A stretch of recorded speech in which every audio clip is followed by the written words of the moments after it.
This whole debate has pretty much come about because of the success of the cruise industry. There's been a lot of publicity about whether the government's doing enough to support cruising. We're here in Sydney. There's all kinds of talk about, we need more facilities. I'm interested from you guys. Do you think enough is being done to support the cruise industry?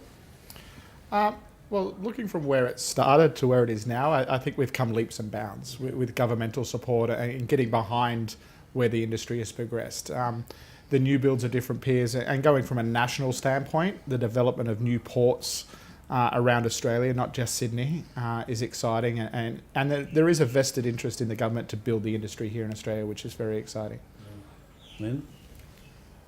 Well, yes, there is a lot that still has to be done, obviously, and the reason why a lot of these new ports are being found, and because they have to be found, because we all know, how many ships are trying to get into Sydney Harbour, for example. So cruise lines are very resilient, and infrastructure is one of the most important things to our business.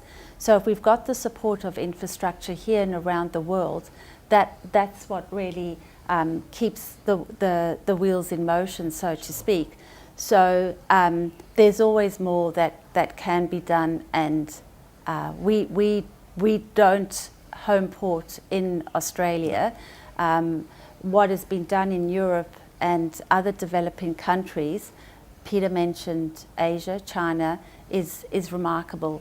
So that's where a lot of things are happening in those developing countries for cruising, where you have got people and governments that are investing in the infrastructure. Peter, you've got a few opinions on this, I'm sure. I do. What's going to get me in trouble the least? Look, you're amongst friends. I believe, New South Wales ports are trying to do their best with what they have and given to them, and the government is starting to open up dialogue, which we didn't have not even 5 years ago. So yes, there is advancement, but we are behind. There is no doubt we're behind. I look at Asia. I do a lot of work with Asia. We're looking at new development of ports for the smaller cruise lines, the expeditions to get in. Then we're getting upgraded of existing facilities to cater for the larger ships. We're getting what through Asia was always predominantly cargo, orientated ports, now getting cruise dedicated terminals. So we're getting infrastructure there. We're getting waiver systems between governments through the ASEANs, so that you don't have to go through the visa process all the time. We even got India the other day, who are relaxing their cabotage laws so they can have a cruise within India without going to international waters. The governments are working together to make sure cruising thrives. They understand the economic value of cruising. Now, from our point of view, that's part of our job at Clear, to teach the government about the economic boom, the 4.2 billion that we're generating each year into the economy. And, from our point of view, yes, it's only recently that we've started, giving them the figures, and we started dialogue. So it's positive in that sense.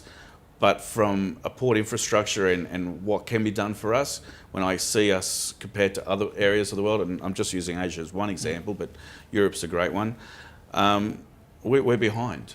We need support. It's a thriving, positive for our economy and our way of life for many businesses you wouldn't even consider. People who produce laundry, the farmers.